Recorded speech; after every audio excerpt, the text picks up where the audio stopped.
ជំរាបសួរក៏ដូចជាសួស្តីមិត្តអ្នកសិក្សាភាសាអង់គ្លេសរបស់យើងទាំងអស់គ្នាចឹងសម្រាប់ថ្ងៃនេះយើងមកបន្តធ្វើលំហាត់របស់យើងតទៀតនៅក្នុង test 4ដដែលប៉ុន្តែលំហាត់ដែលយើងធ្វើគឺចាប់ផ្ដើមពីលេខ16រហូតដល់លេខ20អូខេ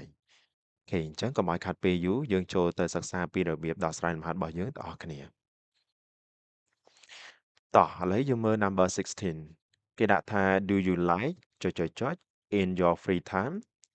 អឺសំណួរនេះសួរថាតើអ្នកចូលចិត្តចុចចុចនៅក្នុងពេលទំនេររបស់អ្នកហើយចម្លើយយើងមាន A read B reads C to read ហើយនិង D reading អូខេអញ្ចឹងយើងមកមើលកន្លែងនេះមួយជាកន្លឹះក្នុងការដោះស្រាយលំហាត់នេះគឺទៅលើគេអាសព្ទ like ដោយសារតែ like គឺអាចបូកជាមួយនឹង to verb អូខេអឺមួយទៀត like ក៏អាចបូកជាមួយនឹង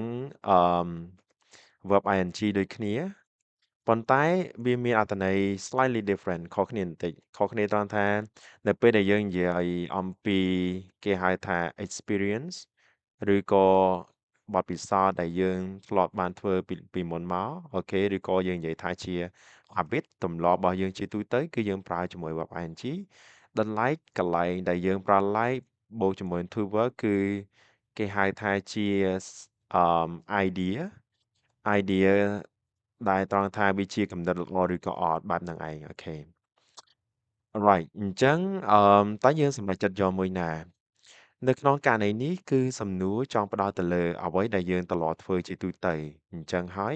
ចម្លើយដែលអាចយកជាការបានហើយត្រឹមត្រូវបំផុតនៅក្នុងជម្រើសបែបនេះគឺយើងយកចម្លើយ D គឺ like reading អូខេ Number 17 I like ចុចចុចចុច but I ចុចចុចចុច like swimming អូខេអញ្ចឹងនៅក្នុងនេះគឺមានប្រឡោះពីរដោយសារតែអឺលក្ខខណ្ឌរបស់វាគឺយើងឃើញមាន but អញ្ចឹងអាចមានន័យថាខាងមុខស្របហើយខាងក្រោយនេះគឺបដិសេធអូខេហើយយើងបកថាខ្ញុំចូលចិត្តចុចចុចចុចប៉ុន្តែខ្ញុំអចុចចុចចុចហ្នឹងទៅចូលចិត្តហែលទឹកអូខេអញ្ចឹងយើងមើលចម្លើយយើងទាំងអស់យើងមាន A sailing ហើយនិង don't B យើងមាន sail ហើយនិង doesn't ចំណែកឯ C វិញយើងមាន sail ហើយនិង don't ហើយមួយចុងក្រោយយើងមាន sail ហើយនិង do អូខេតើយើងគួរយកមួយណាករណីពិចារណាត្រង់មួយកណ្ដាប់ដំបូងនេះគឺ I like អឺអាចនិយាយថាស្រដៀងជាមួយ number 16ដែរគឺយើងអាចប្រើជាមួយនឹង verb ing អូខេហើយខាងក្រោយនេះយើងឃើញថាជាទម្រង់បដិសេធដោយសារតែយើងមើលចម្លើយភាគច្រើនគឺមាន don't មាន does មានអីចឹងទៅpresent simple កាលណា subject របស់យើងជាបរោះទី1 I បែបនេះគឺយើងប្រើជាមួយនឹង don't អូខេអញ្ចឹងចម្លើយគឺយើងមើលឃើញហើយចម្លើយ A គឺត្រូវជាមួយនឹងលក្ខខណ្ឌរបស់នឹងត្រូវមែនទែនចំណែកឯលក្ខខណ្ឌ B C D គឺខុសអូខេ Number 18 Tom ចុចចុចចុច her but she doesn't like កន្លែងនេះអីដែលយើងត្រូវរកចម្លើយគឺវាមានមួយគឺជាកម្មបត្តិដោយសារវានៅខាងក្រៅល្បះហើយកន្លែងនេះវិញយើងត្រូវការបំពេញកិរិយាសព្ទអូខេបើសិនជាយើងបក Tom ចុចចុចចុចនាងប៉ុន្តែនាងមិនចូលចិត្តអញ្ចឹងទៅ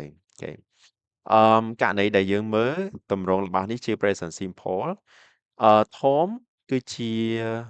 ប្រធានបរោះទី3 I វចនៈដោយសារយើងអាចជំនួស Tom ស្មើនឹង he អញ្ចឹងណាអញ្ចឹងករណីដែលយើងប្រើកិរិយាសព្ទនៅទីនេះគឺកិរិយាសព្ទយើងត្រូវបន្ថែម s ឲ្យវាក៏លេខមើលចម្លើយទាំងអស់របស់យើងមាន A like ហើយនឹង her B likes ហើយនឹង him C likes ហើយនឹង he ហើយចំណែក D គឺ like ហើយនឹង him ចម្លើយដែលមានកិរិយាសព្ទមាន s យើងមានចម្លើយ B និង C បែបនេះ A ហើយនិង D គឺយើងអាចលុបចោលបានអូខេនៅសល់តែ2ទេហើយយើងមើលផ្នែកខាងក្រោយនេះជាទូទៅគឺយើងត្រូវការមានកម្មបត្តិអូខេប៉ុន្តែដោយសារចម្លើយជាសព្វនាមអញ្ចឹងមានន័យថាយើងរកពពួកសព្វនាមកម្មបត្តិអញ្ចឹងចម្លើយដែលត្រឹមត្រូវនៅទីនេះគឺយើងឃើញមានចម្លើយ B ដោយសារតែពាក្យថា him ហ្នឹងគឺវាជាកម្មបត្តិរបស់សព្វនាម he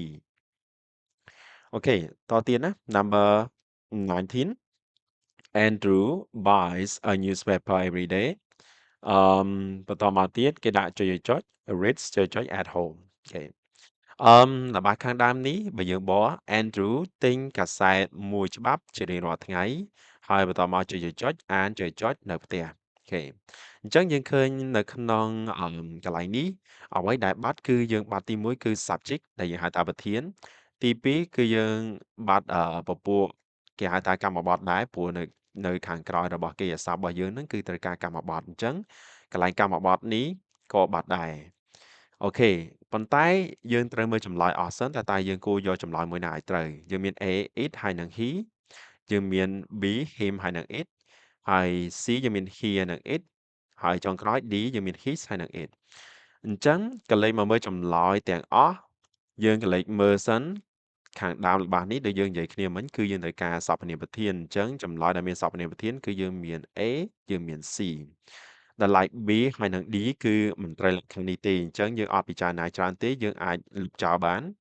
អ្វីដែលយើងខ្វល់គឺបន្តមកទៀតយើងមើលខាងក្រោយនេះម្ដងខាងក្រោយត្រូវការកម្មបត្តិប៉ុន្តែកន្លែងនេះគឺយើងចង់និយាយពីអីអឺ Andrew បើយើងចំនួនសព្វនាមស្មើនឹង he ស្មើនឹងគាត់អញ្ចឹងណាចំណែកឯ newspaper នេះគឺជាកាសែតបើយើងចំនួនសព្វនាមគឺស្មើនឹង it អញ្ចឹងណាអញ្ចឹងកន្លែងនេះគឺមានមួយគឺជាពាក្យ he មួយទៀតគឺជាពាក្យ it ដោយសារតែ it ហ្នឹងគឺប្រើសម្រាប់ចំនួនពាក្យថា newspaper នេះនឹងឯងអូខេអញ្ចឹងចម្លើយដែលត្រឹមត្រូវគឺចម្លើយ C អូខេបន្ទាប់មកទៀតលំហាត់ទី20 number 20 Mike eats cheeseburgers but ចុចចុច likes ចុចចុច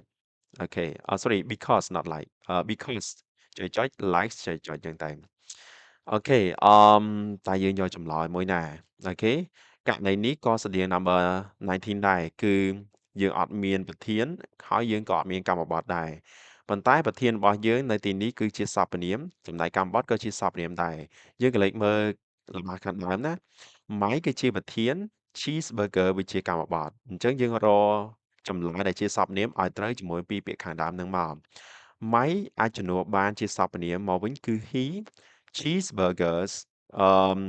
យើងឃើញមាន s អញ្ចឹងទម្រង់នេះទម្រង់ plural អញ្ចឹងទម្រង់ plural ជាទៅសព្វនាមដែលប្រើជំនួយនឹងជំនួសនឹងពាក្យ plural គឺយើងប្រើ them អូខេដែលសារវាជាកម្មបត្តិអូខេអញ្ចឹងយើងមើលចម្លើយឲ្យអស់មក A យើងមាន he និង their B យើងមាន him និង they C យើងមាន he និង them ហើយនិង D យើងមាន him និង them ចម្លើយដែលយកជាការបានគឺចម្លើយ C មូលហេតុដោយសារតែយើងឃើញមាន he ដែលត្រូវជា subject ហ្នឹងហើយមួយទៀតគឺយើងឃើញមាន them ត្រូវជាកម្មបត្តិហើយវាជាសព្វនាមដូចគ្នាអូខេ right អញ្ចឹងលំហាត់របស់យើងគឺមានតែប៉ុណ្្នឹងឯងសម្រាប់អ្នកនរគ្នាក្នុងការសិក្សាពីរបៀបដល់លំហាត់គឺយើងធ្វើបែបនេះហើយជាមួយនឹងអឺវីដេអូបន្តមកទៀតគឺយើងនឹងធ្វើការដោះស្រាយលំហាត់បន្តមកទៀតអញ្ចឹងសង្ឃឹមថាអ្នកនរគ្នាចូលចិត្តហើយបន្តការទស្សនាវីដេអូដើម្បីរៀនសូត្រជាមួយនឹងមេរៀនដោះស្រាយលំហាត់ផ្សេងទៀត